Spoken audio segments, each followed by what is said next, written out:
Hi, everybody. Thank you so much for tuning in today. This is the Bodega Cat Book Club, and we are continuing our reading of The Third Eye by Lobsang Rampa. And we'll be reading chapter 10 in this episode. And here we go. Tibetan Beliefs, chapter 10. Here's a little picture of a prayer wheel.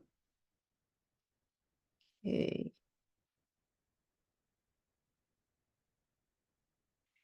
It may be of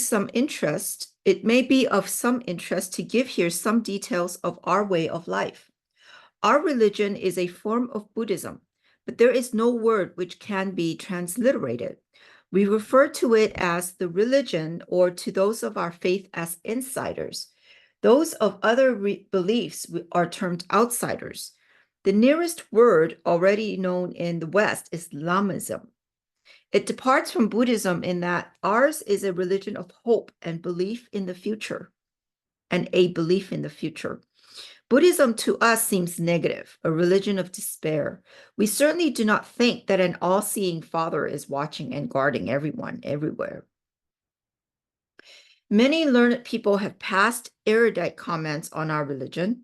Many of them have condemned us because they were blinded by their own faith and could see no other point of view. Some have even called us satanic because our ways were alien to them. Most of these writers have based their opinions on hearsay or on the writings of others. Possibly a very few have studied our belief for a few days and have then felt competent to know all, to write books on the subject, and to interpret and make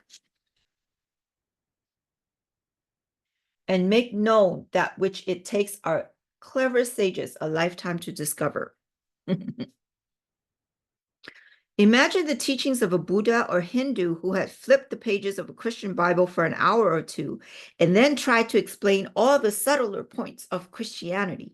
None of these writers on Lamism has lived as a monk in a lamasery from early boyhood and studied the sacred books.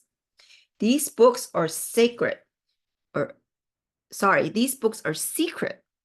Secret because they are not available to those who want quick, effortless, and cheap salvation. Those who want the solace of some ritual, some form of self-hypnosis, can have it if it will help them. It is not for the inner reality, but childish self-deception. To some, it may be very comforting to think that sin after sin can be committed, and then, when the conscience prods too much, a gift of some kind to the nearest temple will so overwhelm the gods with gratitude and forgiveness, will be immediate, all-embracing, and certain, and will enable one to indulge in the fresh set of sins. There is a God, a supreme being. What does it matter what we call him? God is a fact. Tibetans who have studied the true teachings of Buddha never pray for mercy or for favors, but only that they may receive justice from man. A supreme being, as the essence of justice, cannot show mercy to one and not to another, because to do so would be a denial of justice. To pray for mercy or for favors, promising gold or incense if the prayer is answered, is to imply that salvation is available to the highest bidder, that God is short of money and can be bought. Man can show mercy to man, but very rarely does. The Supreme Being can show only justice. We are immortal souls. Our prayer, Om Mani Padme Om, which is written on page 107, is often translated literally as Hail to the jewel in the lotus. We who have gone a little further know that the true meaning is Hail to man's overself. There is no death. As one doffs one's clothes at the end of day, so does the soul doff the body when the latter sleeps. As a suit of clothes is discarded when worn out, so does the soul discard the body when the latter is worn or torn. Death is birth. Dying is merely the act of being born in another plane of existence. Man, or the spirit of man, is eternal. The body is but the temporary garment that clothes the spirit. to be chosen according to the task in hand upon earth. Outward appearance does not matter. The soul within does. A great prophet may come in the guise of a pauper. How better can one judge of man's charity to man? While one who has sinned in the past life, may may this time be born to riches, to see if he makes mistakes when there is not poverty to drive him on. Here's the Tibetan writing of Om Mani Padme Om. It's one of the oldest chants, mantras, and it's associated with the Buddha Guanyin, or Bodhisattva Guanyin, or Buddha Akitiloswava, Akita. Sorry, Buddha, butchered your name. Avakitoswava. It's hard to say that name. Sorry. Anyways, it's one of my favorite mantras. Okay, I digress again. Carry on. Okay, the wheel of life is what we call the act of being born, living on some world, dying, going back to the spirit state, and in time being reborn in different circumstances and conditions. A man may suffer much in a life. It does not necessarily mean that he was evil in a past life. It may be the best and quickest way of learning certain things. Practical experience is a better teacher than hearsay. One who commits suicide may be reborn to live out the years cut short in the past life, but it does not follow that all who die young or as babies were suicides. The wheel of life applies to all, beggars and kings, men and women, colored people and white. The wheel is but a symbol, of course, and one which makes matters clear to those who have no time to make a long study of the subject. One cannot explain Tibetan belief in a paragraph or two. The Kangwar, or Tibetan scriptures, consist of over 100 books on the subject, and even then it is not fully dealt with. There are many books hidden within remote lamasseries which are seen by initiates alone. For centuries, people of the East have known of the various occult forces and laws, and that these were natural, instead of trying to disprove such laws, such forces, on the grounds that as they could not be weighed or tested with acids, they could not exist. Eastern scientists and researchers have striven to increase their command over these laws of nature. The mechanics of clairvoyance, for example, did not interest us. The results of clairvoyance did. Some people doubt clairvoyance. They are like the born blind who say that sight is impossible because they have not experienced it, because they cannot understand how an object some distance away can be seen when there is clearly no contact between it and the eyes. People have auras, colored outlines which surround the body, and by the intensity of those colors who is experienced in the art can deduce a person's health, integrity, and general state of evolution. This aura is the radiation of the inner life force, the ego or soul. Interesting how they put the ego and soul together as the same. I probably won't do that, but anyways, that's interesting. Around the head is a halo or nimbus. Oh, that's where nimbus comes from. Okay. Which also is part of the force. At death, the light fades as the ego leaves the body on its journey to the next stage of existence. It becomes a ghost. It drifts a little, perhaps dazed by the sudden shock of being free of the body. It may not be fully aware of what is happening. That is why lamas attend the dying, that they may be informed of the stages through which they will pass. If this is neglected, the spirit may be earthbound by desires of the flesh. It is the duty of the priest to break these ties. At frequent intervals, we had a service for guiding the ghosts. Death has no terror for Tibetans, for we believe that one can have an easier passage from this life to the next if certain precautions are taken. It is necessary to follow clearly defined paths and to think along certain lines. The service would be conducted in a temple with about 300 monks present. In the center of the temple would be a group of perhaps 5 telepathic lamas sitting in a circle face to face. As the monks, led by an abbot, chanted, the lamas would try to maintain telepathic contact with distressed souls. No translation from the Tibetan prayers can do full justice to them, but this is an attempt. Hear the voices of our souls, all you who wander unguided in the borderlands. The living and the dead live in worlds apart. Where can their faces be seen and their voices heard? The first stick of incense is lit to summon the wandering ghost that he may be guided. Hear the voices of our souls, all you who wander unguided. The mountains tower heavenwards, but no sound can be heard. The waters are stirred by a gentle breeze, and flowers are still in bloom. Still in bloom.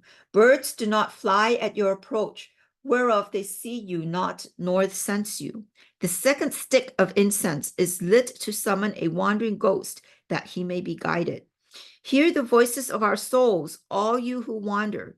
This is the world of illusion. Life is but a dream. All that are born must die. Only the way of Buddha leads to eternal life. The third stick of incense is lit to summon a wandering ghost, that he may be guided. Hear the voices of our souls, all you of great power, you who have been enthroned with mountains and rivers under your rule. Your reigns have lasted but a moment, but the complaints of your peoples have never ceased. The earth runs with blood, and the leaves of the trees are swayed by the sighs of the oppressed. The fourth stick of the incense is lit to summon the ghost of kings and dictators, that they may be guided. Hear the voices of our souls, all you warriors who have invaded, wounded, and killed. Where are your armies now? The earth groans, the weeds grow over the battlefields. The fifth stick of incense is lit to summon lonely ghosts of generals and lords for guidance. Hear the voices of our souls, all artists and scholars.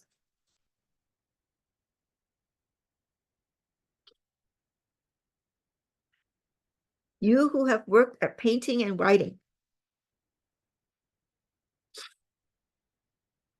In vain you have strained your sight and worn down your ink slabs. Nothing of you is remembered, and your souls must continue on. The sixth stick of incense is lit to summon the ghosts of artists and scholars for guidance. Hear the voices of our souls, beautiful virgins and ladies of high degree, whose youth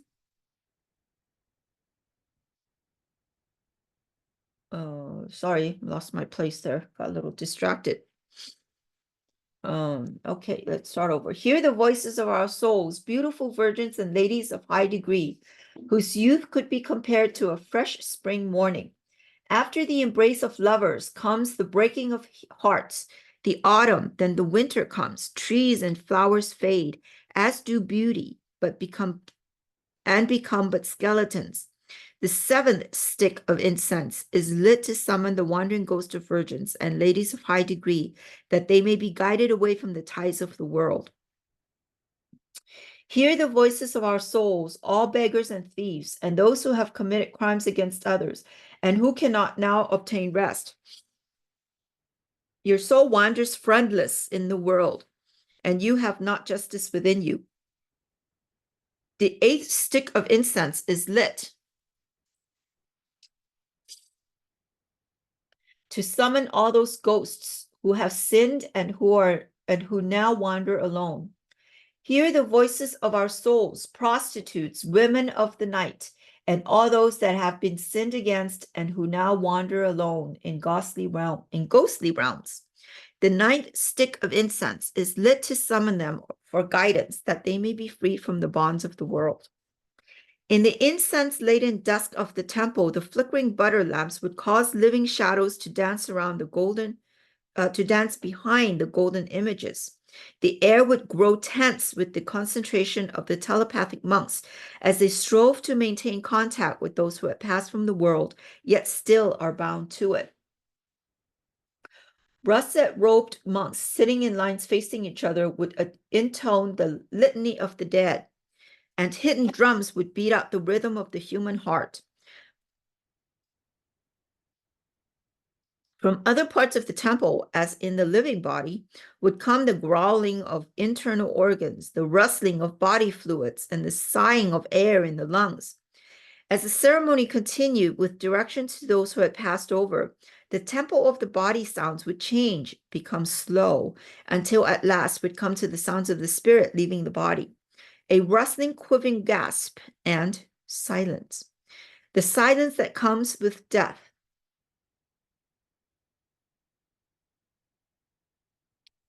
Into that silence would come an awareness, discernible to even the least psychic, that other beings were around, waiting, listening. Gradually, as the telepathic instruction continued, the tension would lessen as the unquiet spirits moved on towards the next stage of their journey. We believe firmly that we are reborn time after time, but not merely to this earth. There are millions of worlds, and we know that most of them are inhabited. Those inhabitants may be in very different forms to those we know. They may be superior to humans. We in Tibet have never subscribed to the view that man is the highest and most notable form of evolution. We believe that much higher life forms are to be found elsewhere, and they do not drop atom bombs. In Tibet, I have seen records of strange craft in skies. The chariots of the gods, most people call them.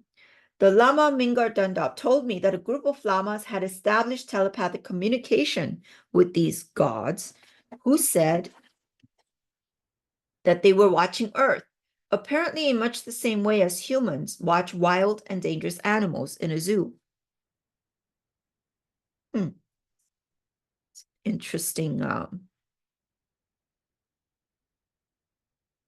interesting analogy. Much has been written about levitation. It is possible, as I have often seen it, but it takes much practice.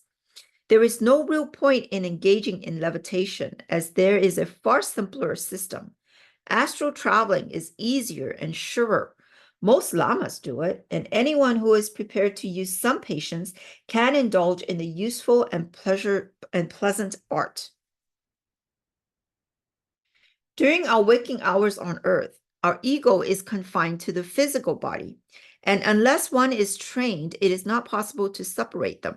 When we sleep, it is only the physical body which needs rest. The spirit disengages itself and usually goes to the spirit realm in much the same way as a child returns home at the end of the school day. The ego and physical bodies maintain contact by means of the silver cord, which is capable of unlimited extension. The body stays alive so long as the silver cord is intact. At death, the cord is severed as the spirit is born into another life in the spirit world, just as a baby's umbilical cord is severed to part it from its mother. Birth to a baby is death to a sheltered life it led within the mother's body. Death to the spirit is birth again into the freer world of spirit. That's interesting. Inversion, right? Inverted world. While the silver cord is intact, the ego is free to roam during sleep, or consciously in the case of those especially trained. The roaming of the spirit produces dreams, which are impressions transmitted along the silver cord. As the physical mind receives them, they are rationalized to fit in with one's earth beliefs. In the world of spirit, there is no time. Time is a purely physical concept. And so we have cases where long and involved dreams seem to occur in a fraction of a second. Probably everyone has had a dream in which a person far away, perhaps across the oceans, has been met and spoken to. Some message may have been given, and on awaking, there is usually a strong impression of something that should be remembered. Frequently, there is the memory of meeting a distant friend or relatives, and it is no surprise to hear from that person within a very short time. In those who are untrained, the memory is often distorted, and the result is an illogical dream or nightmare. In Tibet, we travel much by astral projection, not by levitation, and the whole process is within our control. The physical is made to leave the physical body, the ego is made to leave the physical body, although still connected to it by the silver cord. One can travel where one wills as quickly as one can think. Most people have the ability to engage in astral travel. Many have actually started out and being untrained have experienced a shock. Probably everyone has had the sensation of just drifting off to sleep and then without apparent reason being violently awakened by a sudden powerful jerk. This is caused by too rapid exteriorization of the ego, an ungentle parting of physical and astral bodies. It causes contraction of the silver cord, and the astral is snatched back into the physical vehicle. It is a much worse feeling when one has traveled and is returning. The astral is floating many feet above the body like a balloon at the end of the string. Something, perhaps some external noise, causes the astral to return to the body with excessive rapidity. The body awakens suddenly, and there's a horrible feeling that one has fallen off a cliff and awakened just in time.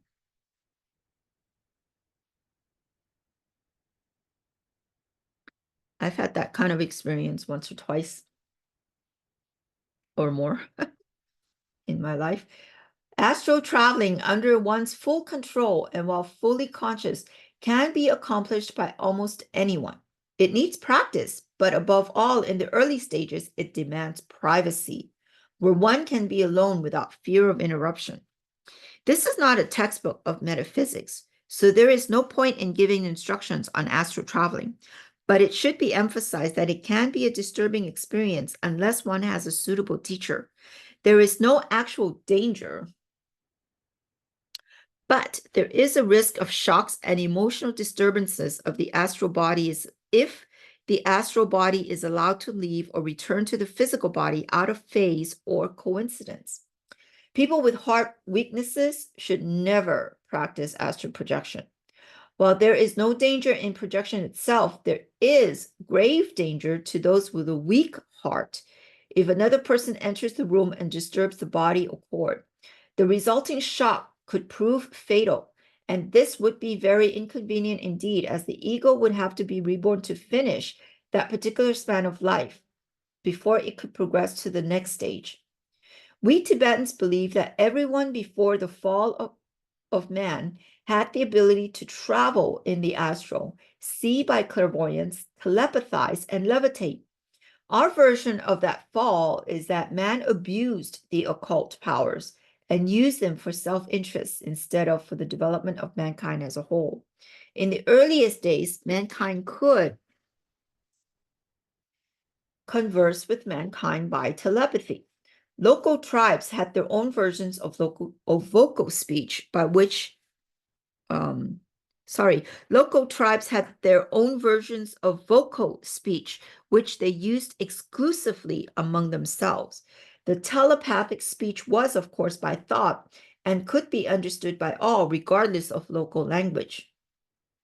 Oh, so telepathy was the universal language. That's interesting. When the power of telepathy was lost through abuse, there was babble. We do not have a Sabbath day as such. Ours are holy days and are observed on the 8th and 15th of each month.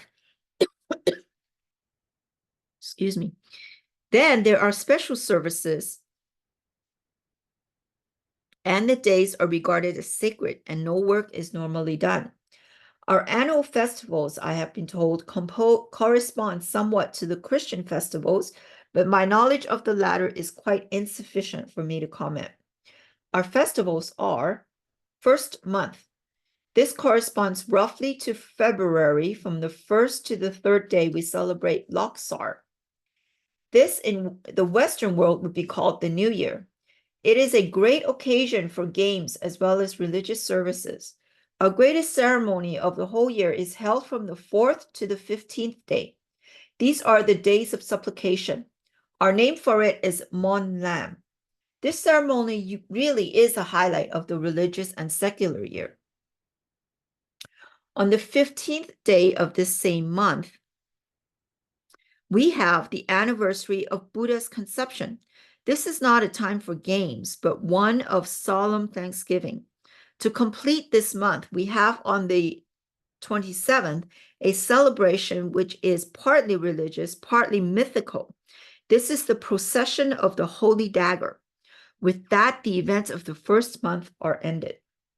The second month, which approximates to March, is fairly free of ceremony. On the 29th day, there is the chase and expulsion of the demon of ill luck. The third month, April, also has very few public ceremonies. And on the 15th day, there is an anniversary of revelation.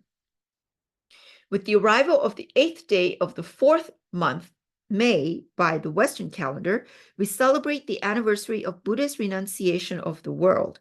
This, so far as I understand, is similar to the Christian Lent. We had to live even more austerely during the days of renunciation. The 15th day was the anniversary of Buddha's death.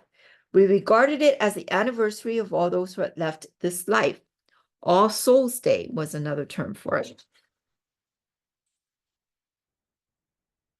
On that day, we burned our sticks of incense to call the spirits of those who wandered earthbound. It will be understood that these are merely the major festivals. There are many minor days which had to be marked and ceremonies attended, but which are not of sufficient importance to enumerate here. June was the month when, on the 5th day, we medical lamas had to attend special ceremonies at other lamaseries. The celebrations were of thanks for the ministrations of the medical monks, of which Buddha was the founder. On that day, we could do no wrong, but on the day after, we were certainly called to account for what our superiors imagined we had done. The anniversary of Buddha's birth came on the 4th day of the 6th month, July. Then also we celebrated the first preaching of the law. Harvest festival was on the 8th day of the 8th month, October. Because Tibet is an arid country, very dry, we depended upon the rivers to a much greater extent than in other countries. Rainfall was slight in Tibet, so we combined harvest festival with a water festival, as without water from the rivers, there would be no harvest from the land. The 22nd day of the 9th month, November, was the anniversary of Buddha's miraculous descent from heaven. The next month, the 10th, we celebrated the Feast of the Lamps on the 25th day. The final religious events of the year were on the 29th to 30th days of the 12th month, which is the junction of January and February, according to the Western calendar. At this time, we had the expulsion of the old year and making ready for the new.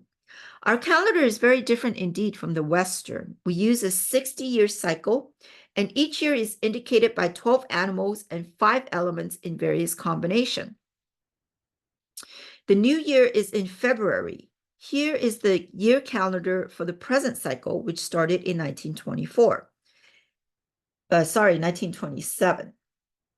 1927, the year of the fire hare. 1928, the year of the earth dragon. 1929, the year of the earth serpent. 1930, the year of the iron horse. 1931, the year of the iron sheep.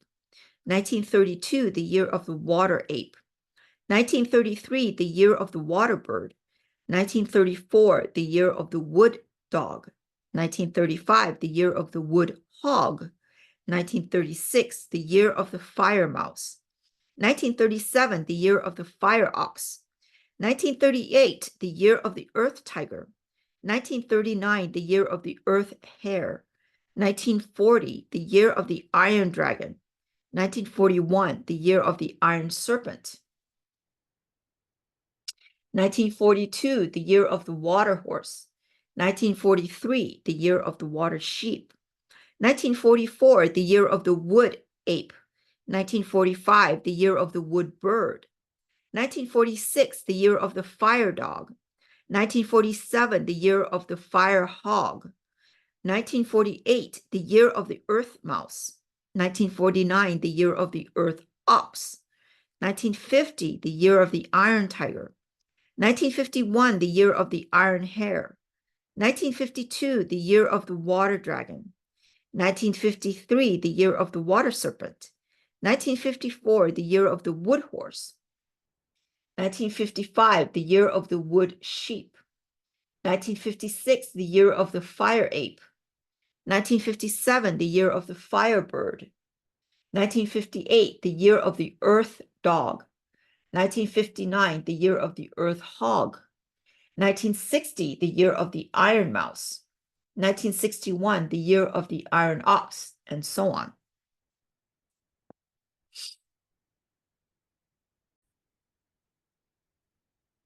It is part of our belief that the probabilities of the future can be foretold. To us, divination, by whatever means, is a science and is accurate. We believe in astrology. To us, astrological influences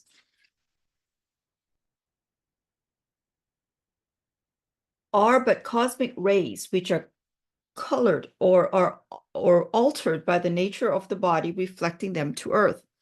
Anyone will agree that one can have a camera and a white light and take a picture of something.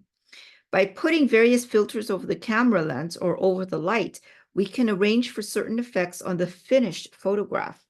We can get orthochromatic, panchromatic, or infrared effects, to mention 3 out of a large number. People are affected in a similar way by the cosmic radiation impinging upon their own chemical and electrical personality. Buddha says, stargazing and astrology, forecasting lucky or unfortunate events by signs, prognosticating good or evil, all these things are forbidden. But a later decree in one of our sacred books says, that power which is given to the few by nature, and for which that individual endures pain and suffering, that may be used. No psychic power may be used for personal gain, for worldly ambition, or as proof of the reality of such powers. Only thus can those not so gifted be protected. My attainment of the third eye had been painful, and it had increased the power with which I had been born. But in a later chapter, we will return to the opening of the third eye. Here is a good place to mention more of astrology and quote the names of 3 eminent Englishmen who have seen an astrological prophecy which came true. Since 1027, all major decisions in Tibet have been taken with the aid of astrology. The invasion of my country by the British in 1904 was accurately foretold. On page 117 is the reproduction of the actual prophecy of the Tibetan language. It reads, in the year of the wood dragon, the first part of the year protects the Dalai Lama. After that, fighting and quarreling robbers come forward. There are many enemies. Troublous grief by weapons will rise, and the people will fight. At the end of the year, a conciliatory speaker will end the war. That was written before the year 1850 and concerns the year 1904, the wood dragon year. Colonel Younghusband was in charge of the British forces. He saw the prediction at Lhasa. A Mr. L.A. Waddell, also of the British Army, saw the printed prediction in the year 1902. Mr. Charles Bell, who later went to Lhasa, also saw it. Some other events which were accurately forecast were 1910 Chinese invasion of Tibet, 1911, Chinese Revolution and formation of the nationalist government, late 1911, eviction of the Chinese Tibet. Late 1911, eviction of Chinese from Tibet. And here's the prophecy in Tibetan language. And let me zoom out a bit so you could see the whole thing. Let's see here. So it's like 1, 2, 3, 4, 5, 6, 7 lines. And predicted, let's see. 1, 2,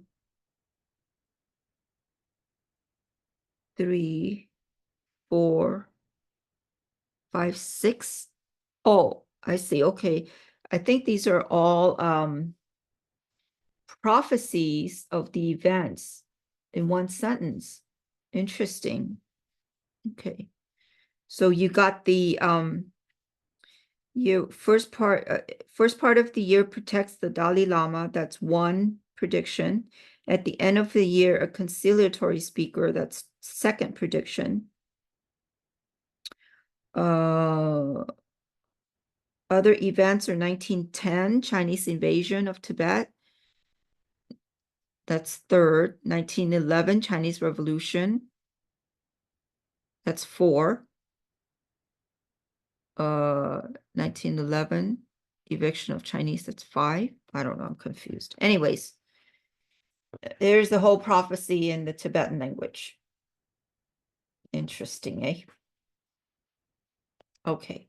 I'm going to zoom back in so we can continue our reading. Oh, there's more. Okay, I see. I missed all that. All right, never mind.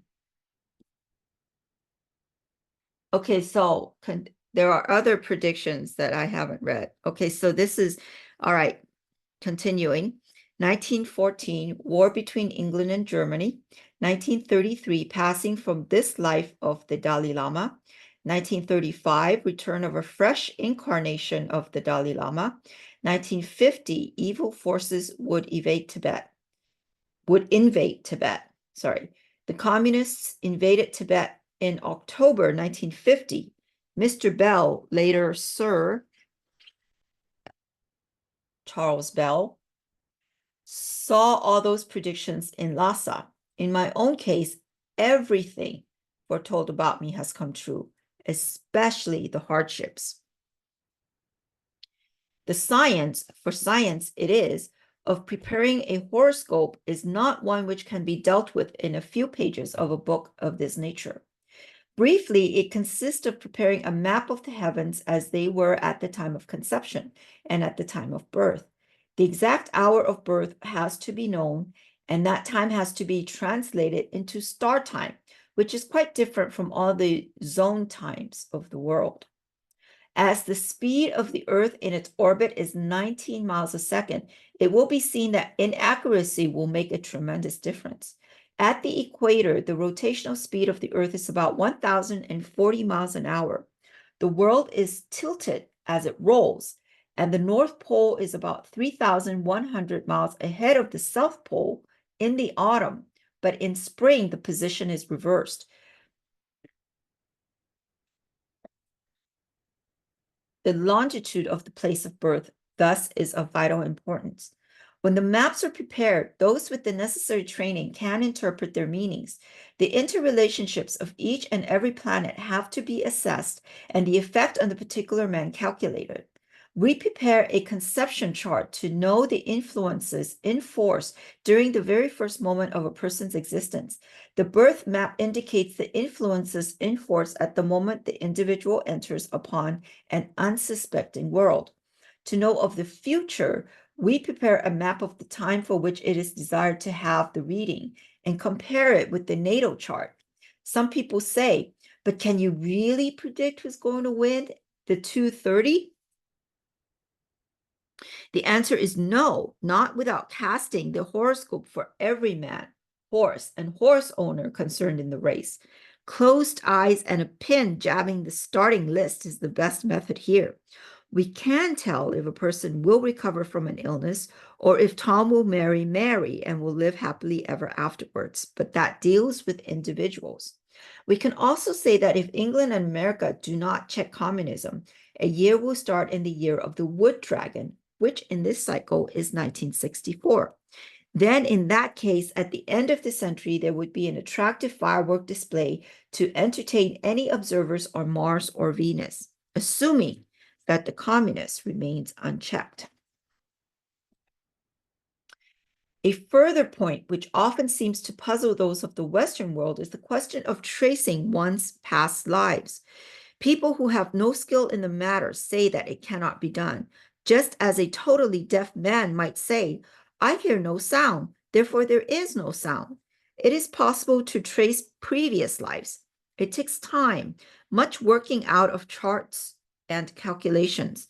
A person may stand at an airport and wonder about the last calls of arriving aircraft. The onlookers perhaps can make a guess, but the control tower staff with their specialized knowledge can say. If an ordinary sightseer has a list of aircraft registration letters and numbers and a good timetable, he may be able to work out the ports of call himself. So can we with past lives. It would need a complete book at least to make the process clear, and so it would be useless to delve more deeply now. It may be of interest to say what points Tibetan astrology covers. We use 19 symbols in the 12 houses of astrology. Those symbols indicate personality and self-interest, finances, how one gain or lose money, relations, short journeys, mental and writing ability. Oh, excuse me. I burped. Excuse me. Oh, okay. Relations, short journeys, mental and writing ability, property and the conditions at the close of life,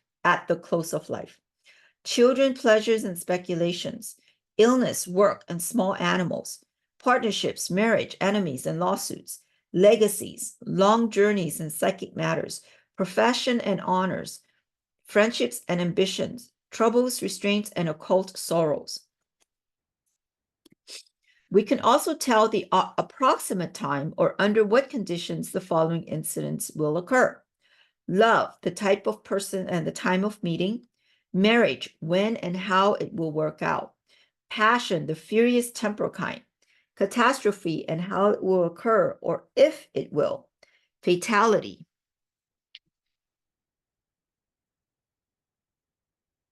Death, when and how. Prison or other forms of restraint. Discord, usually family or business quarrels. Spirit, the stage of evolution reached. Although I do astrology quite a lot, I find psychometry and crystal gazing much more rapid and no whit less accurate. It is also easier when one is bad at figures. Yeah, like me. Psychometry is the art of picking up faint impressions of past events from an article. Everyone has this ability to some extent. People enter an old church or temple, hollowed by the passing years, and will say, what a calm, soothing atmosphere.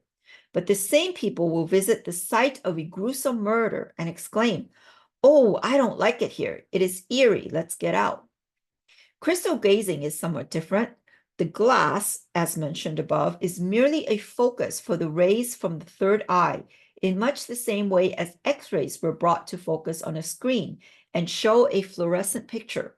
There is no magic at all involved. It is merely a matter of utilizing natural laws. In Tibet, we have monuments to natural laws. Chortens. I gotta look that word up. I wonder what that means. Which range in size from 5 feet to 50 feet high, are symbols which compare with a crucifix or icon. All over Tibet, these chortens stand. On the sketch map of Lhasa, 5 are shown. The Pargo Kaling is the largest and is one of the gates of the city. Chortens are always of the shape shown in the illustration below. The square indicates a solid foundation of earth. Upon it rests the globe of water surrounded by a cone of fire. Above this is a saucer of air, or higher, the wavering spirit, ether, which is waiting to leave the world of materialism. Each element is reached by way of the steps of attainment. The whole symbolizes the Tibetan belief. We come to earth when we are born.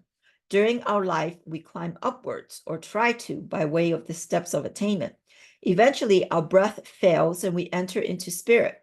Then, after a varying interval, we are reborn to learn another lesson. The wheel of life symbolizes the endless round of birth, life, death, spirit, birth, life, and so on. Many ardent students make the serious mistake of thinking that we believe in those horrid hells, sometimes printed on the wheel. A few illiterate savages may, but not those who have received enlightenment. Do Christians really believe that when they die, Satan and company get busy with the roasting and racking? Or do they believe that if they go to the other place, being one of the minority, they sit on a cloud in a nightshirt and take lessons in harp playing? It's pretty funny. We believe that we learn on earth, and that on earth we get our roasting and racking. Thus the phrase hell on earth, right? Or heaven on earth. The other place to us is where we go when out of the body, where we can meet entities who also are out of the body. This is not spiritualism. It is instead a belief that during sleep or after death, we are free to wander in astral planes. Our own term for the higher reaches of these planes is the land of the golden light. We are sure that when we are in the astral after death or when asleep, we can meet those we love because we are in harmony with them. We cannot meet those we dislike because that would be a state of disharmony, and such conditions cannot exist in the land of the golden light.